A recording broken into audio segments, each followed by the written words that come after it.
سلام، برنامه اخباری آزادی با خبرهای تازه تاجیکستان و جهان پیشکش شما می شود. عبدالله اشرف هستم در خدمتتان. امروز سه‌شنبه 23 مارت. حالا توجه کنید به سرخطی موضوعی برنامه روز.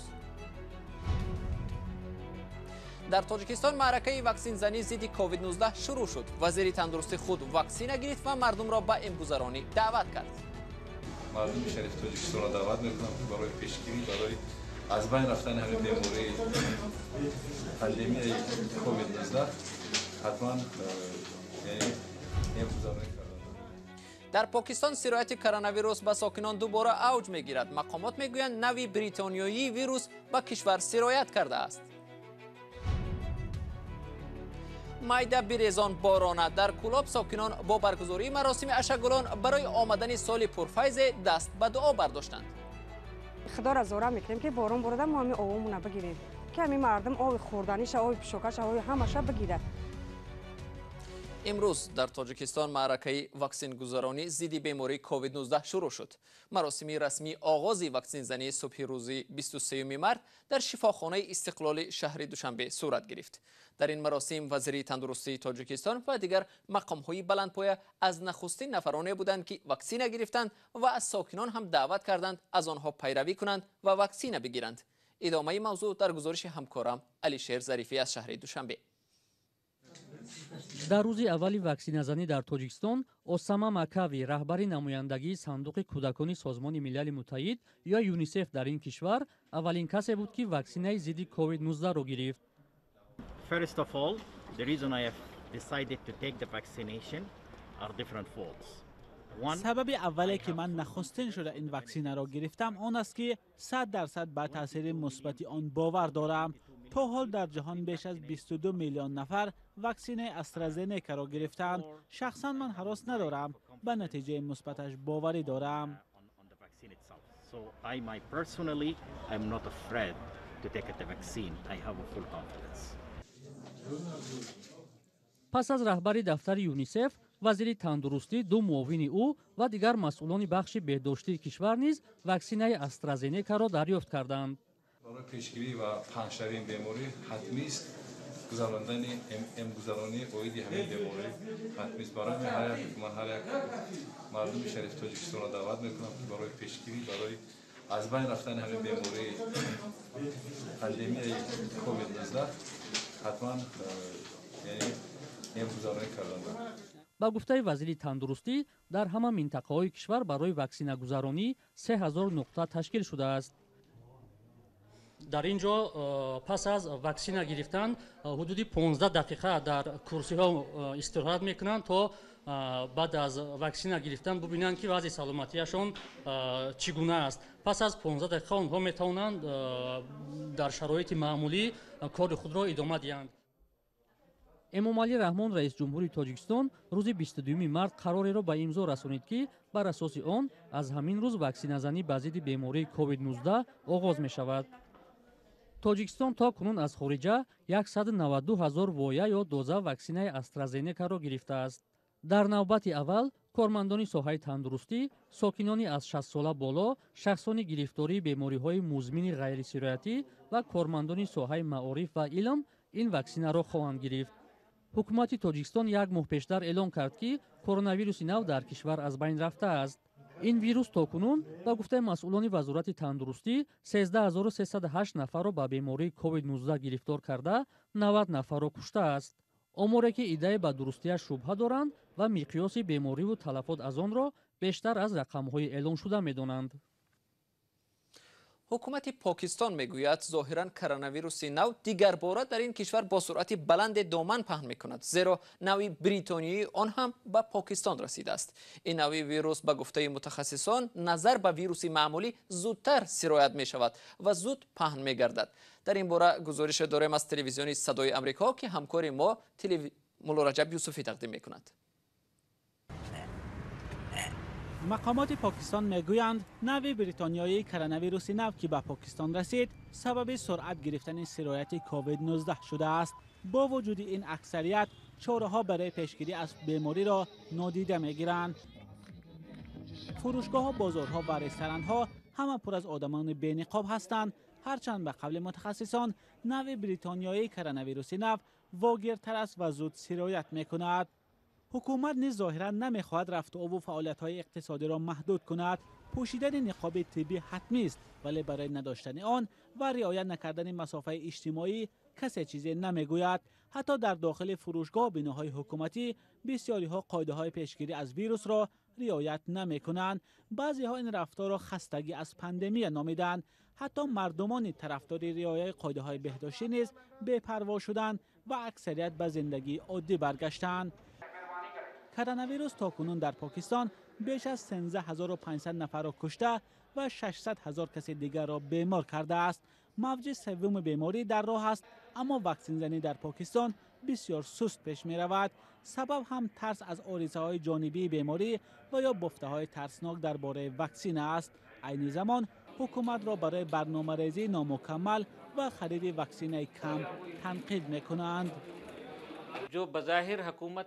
هدف حکومت واکسن زدن 12 تا 13 میلیون نفر در سال 2021 است.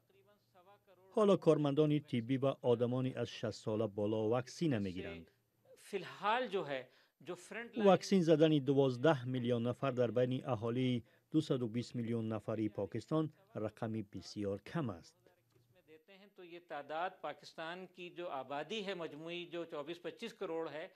حکومت چند پیش از قرار درباره کم کردن محدودیت ها دست کشید. این اعداد و شمار کی روشنی में तो ये फैसला किया गया कि कुछ चीजों ما می‌خواستیم روز 15 مارس بعضی محدودیت ها را برداریم، ولی با نظر داشته ارقام گرفتاران کووید 19 از رای خود گشتیم. ما همچنان جشن ها در داخل و عروسی ها در رستوران ها را محدود می‌کنیم.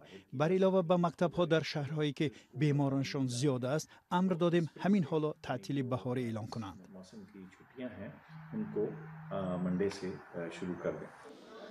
متخصصان میگویند تا زمان حکومت واکسن زنی را سرعت نبخشد مشکلات همچنان برمیگردد. در جشن نوروز در جنوب تاجیکستان ساکنان مراسم با نام اشگولان دایر میکنند. شغل مردمان بومی این منطقه معمولا کشاورزی است. محصول زحمت آنها از باد و هوا سخت وابسته است و خشکسالی میتواند نتیجه مهنت آنها را برباد دهد. از این رو در نوروز ساکنان جمع آمده مراسم اشگولان را دایر میکنند و یک جای دست به دعا میبردارند تا خشکسالی نآید و سال پرفیض و سرحاصل در پیش داشته باشند. محمود جان رحمتزاده شاهدی چنین مراسمی در شهر کولاب بود. کلانسالان در دهات تاجیکستان از روی شگون یا نشانه‌های برایشان معلوم میگویند به احتمال زیاد سال خشک می شود. این عقیده در شهر کولاب هم صدا می دهد. اما ساکنان محله وطنشاه شمسوفی شهر کولاب باور دارند که مراسم اشگولان آنها باران زیاد خواهد آورد. آنگاه باید آب را ذخیره کرد. با همین نیت و آرزو دلبر سعیدا و زنان را دعوت دارد تا در اشگولان شرکت کنند. آب میگیره میخره مایوی باران. اول باران دادگیان ما نه همه چیز ما نوجه برای باران چی کاگی. یک عادت مراسم اشگولان این است که باید همه شرکت کنندگان آن سراپا ترک کرده شود. خواه مرد باشد، خواه زن. سیلیگل نجمیدینова 4 سال است که در این محله زندگی میکند. از روز آمدنش اشگولان را دیده است. اشگولانی که گاه‌ها به باران تبدیل یافته و همه را شاداب میکند. همین خدا را زارا میکنیم که باران برده ما همین آوامون بگیریم. نه بکلاش کردست تو. این جوان تاقی‌پوش هم اشتراکچی اشگولان است، ولی همزمان آماده است در صورت نباریدن باران با دوچرخه‌اش رفته به مادرش آب آورد. ساکنان اینجا هر سال در برابر آمدن فصل گرما مراسم اشگولان برگزار میکنند. مراسم اشگولان اینها از مراسم اشگولان دهقان فرق دارد. ساکنان اینجا میگویند که ما اشگولان را به آن خاطر برگزار میکنیم تا باران ببارد و صاحب آب آشامیدنی شویم. مراسم اشگولان یک عنعنه نوروزی است، اما باستانشناسان میگویند تاریخ آن قدیمتر بوده، میتواند چون به دوره ابتدایی مشغول کشاورزی شدن انسان ربط گیرد.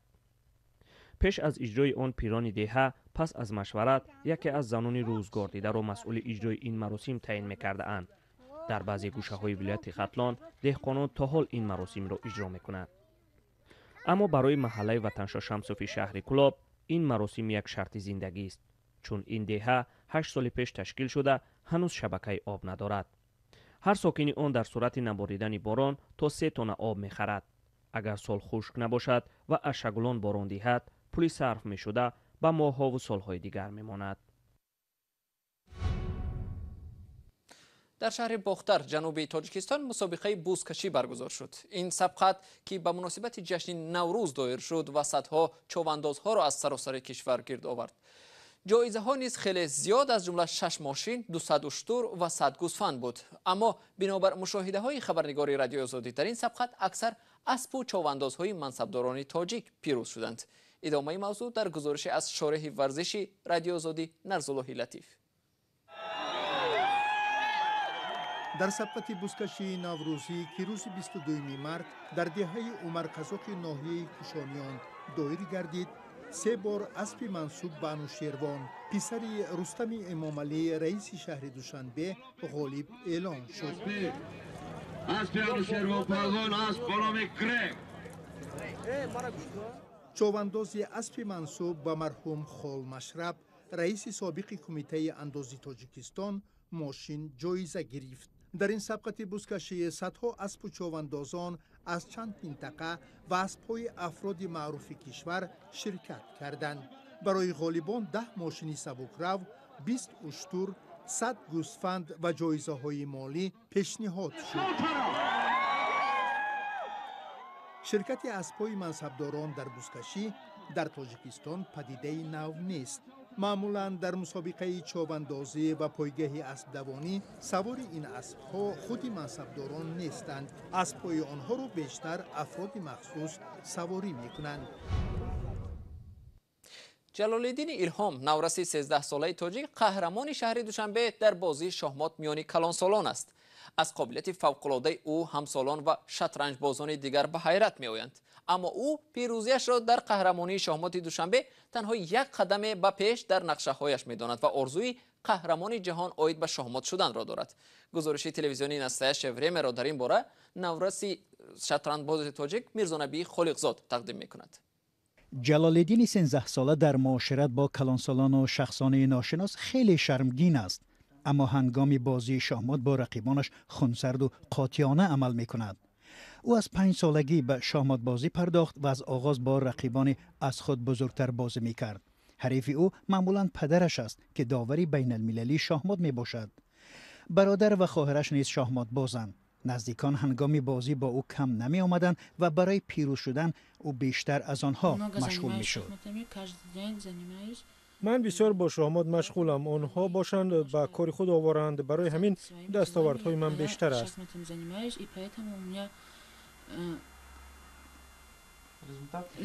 در این عائله همه شاهمات باز هستند. از این رو به شاهمات رو آوردن جلال‌الدین هیچ عجابت ندارد، میگوید ایلهام یونسوف پدری او. اما به گفته یونسوف به کمک زوجش نتیجه به دست نمی آمد. زوجم با حال و هوای سبقت‌های شاهمات روبرو شد و این ورزش به وی خیلی پسند آمد. من گفتم اگر به فرزندان کمک کنی به شاهمات مشغول شوند، آینده آنها هم در چنین سبقت‌ها رقابت می‌کنند و فرزندان با هدایت مادرشان با آموزش شاهمات شروع کردند. اخیراً جلال‌الدین قهرمان دوشنبه عاید به شاهمات میان کلانسالان شد.